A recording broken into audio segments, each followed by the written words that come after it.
మాట మన తెలుగులో ఏంటంటే నా దేవా నన్ను ఎందుకు చెయ్యి విడిచితివి అని అర్థం వస్తుంది. అందుకు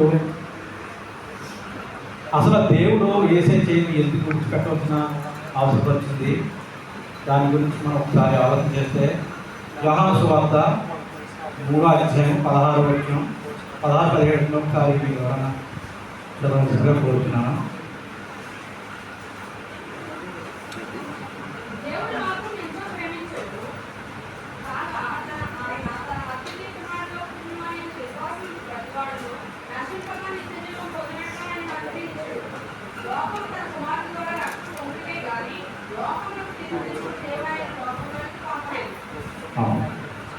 దేవుడు లోకాన్ని ఎంతో ప్రేమించాడు కనుక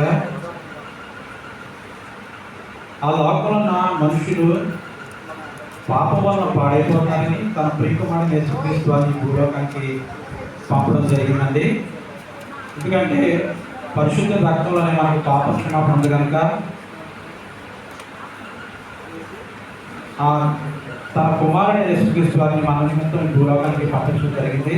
ఆయనందు విశ్వాసం నుంచి ప్రతి వాడును నశింపక నిత్యజీవం పొందినట్లు ఆయనను మనకు అనుగ్రహించినట్టుంది. ఎందుకంటే మనం విశ్వాసం ఆయన చూస్తే మనం నశించుకోకుండా నిత్యజీవంలోనికి మనం ప్రవేశించడానికి యేసుక్రీస్తు ద్వారా మనకు దేవుడు గొప్ప అనుగ్రహించినట్టు. అందుకనే మనం దేవుని విశ్వాసం ఉంచాలి. ఆయన మాటలు శ్రద్ధగా విని ఆయన నామాన్ని మనం సెలవేళలా స్తుతిస్తున్నట్టుంటే దేవుడు మనకు నిత్యజీవనం అనుగ్రహిస్తాడు. అలాగే బాప్తిసం ద్వారా మనం పొందిన ఆ రక్షణ మనం కాపాడుకోవాలండి. మన నిత్యజీవం పొందాలంటే ఆ బాప్తిసం ద్వారా మనం పొందిన రక్షణ కాపాడుకోవాలి. ఈ దేవుని ఆయన తన అద్వితీయ కుమారునిగా పుట్టిన వారిని విశ్వాసించు ప్రతి వాడును నశింపకూడదని మనం ఆయన విశ్వాసం ఉంటున్నాం కదండి. మనం ఎవరు నశించుకోవడం దేవుడికి ఇష్టం లేదు కనుకనే దేవుడు తన కుమారుని లోకానికి పంపించినట్టుగా ఈ వాక్యం అర్థమిస్తుందండి. అలాగే అసలు దేవుడు తన కుమారుని మన నిమిత్తం ఎందుకు పంపించాలి, అసలు మన కొరకు దేవుడు ఎందుకు ఆయన ప్రియ కుమారుడిని మన కొరకు భూలోకాన్ని ఎందుకు పంపించాడు అనేది మనం ఒకసారి ధ్యానం చేద్దామండి. ఆదికాండం 1వ అధ్యాయంలో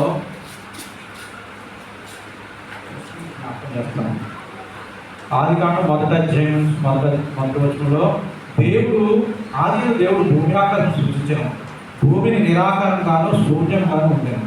దేవుడు భూమిని ఆకాశాన్ని సృజించాను అన్నాడు. అలాగే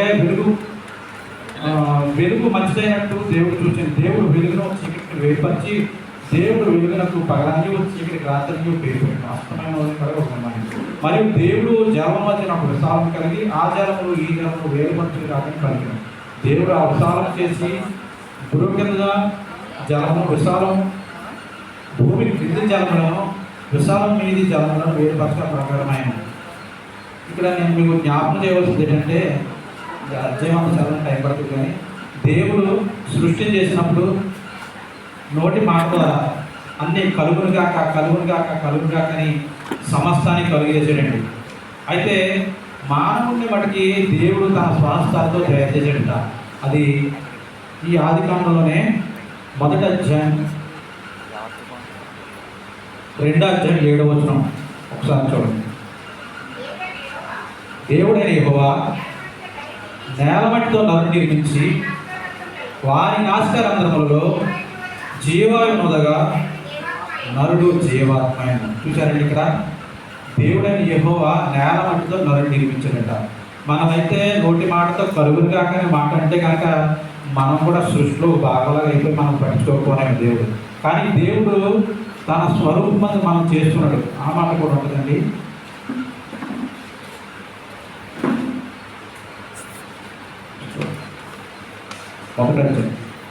మొదట అధ్యాయం 26వ వచనంలో ఒకసారి చూడండి. దేవుడు మన స్వరూపమందు మన పోలిక చొప్పున నరులను చేయడము అని మాట్లాడుతున్నాడు. దేవుడు మన పోలిక చొప్పున నరుని చేయడమని మాట్లాడాడు ఇక్కడ.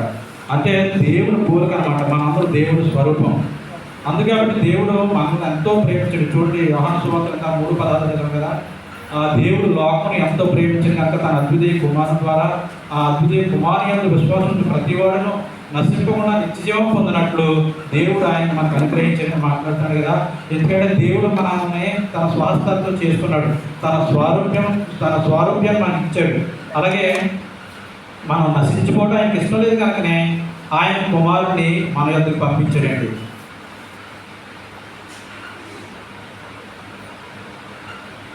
అలాగే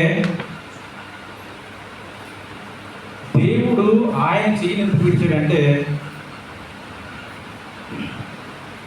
మనుషుడు చేసిన ప్రతి పాప నిమిత్తం ఆయన భూలోకానికి పంపబడడం చదువుకున్నాం కదంటే, ఆయన ద్వారా మనకు కష్టం. ఆ పాప భారం అంతా ఆయన శిలువ యాగంలో మనకి చూపించాడండి. ఆ శిలువ ఏంటో కాదు, మన పాపాలనే భారం ఆయన మోసాడని వాక్యం చదివిస్తుంది. ఆ పాపం, మనం చేసిన పాపంలో వచ్చే జీతం మరణం అని రోమా 6:23 ఉంది కదా. ఆ వచ్చిన జీతం, మనం పొందవలసిన జీతం ప్రభువైన యేసుక్రీస్తు వారు పొందారండి. ఆ జీతం ఏంటంటే మరణం. అలాగే మత్తయి సువార్త 26:38-39 ఒకసారి.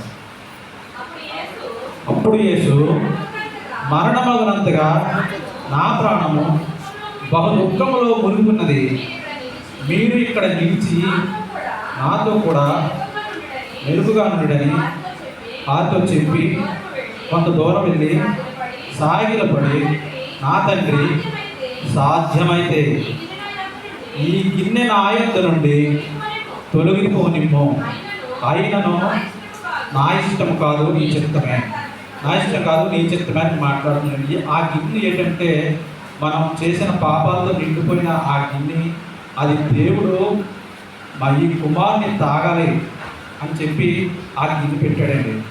అది ఏదో కాదు, మనం చేసిన పాపం నుండి వచ్చిన మరణం అనే గిన్నె. అది ఆ గిన్నెని తీసుకోవాలని, ఆ గిన్నెలోనిది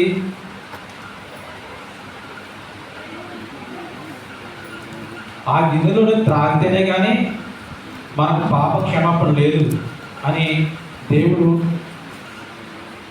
ఆ మాట అక్కడ సెలవిస్తున్నాడండి. ఈ గిన్నె అంటే అది మన పాపం వల్ల వచ్చిన జీతమే. మరణం అంట నీ చిత్తమైతే దీన్ని తొలగించు అని యేసుప్రభు వారు తండ్రి వేడుకున్నారు. యేసుప్రభు వారు తండ్రి ప్రార్థించినప్పుడు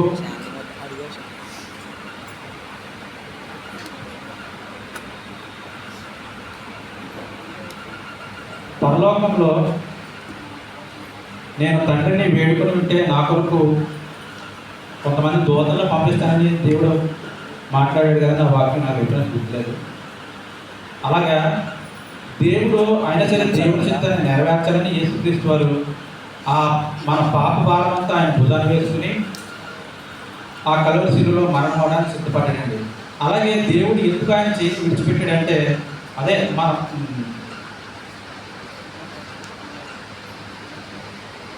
నీతిమంతుడు లేడు, ఒక్కడు లేడు, అందరూ పాపం చేసి దేవుడు అనుగ్రహించి మహిమను పొందలేకపోతున్నారు అని వాక్యం ఉంది కదండి. ఆ వాక్యం ప్రకారంగా మనమందరం చేసిన పాపాన్ని ఆయన మీద వేసుకున్నాడు కాబట్టి ఏ పాపం లేని ఆయన పాపంగా చేయబడ్డాడు. ఆ పాపం దేవుడిచ్చే మహిమకు మనకు అడ్డుగా ఉంది కాబట్టి, ఆ పాపం ఉన్నవాడిని దేవుడు పట్టుకోకూడదు కాబట్టి దేవుడు కుమారుని చేయించాడని అక్కడ అర్థం వస్తుందండి.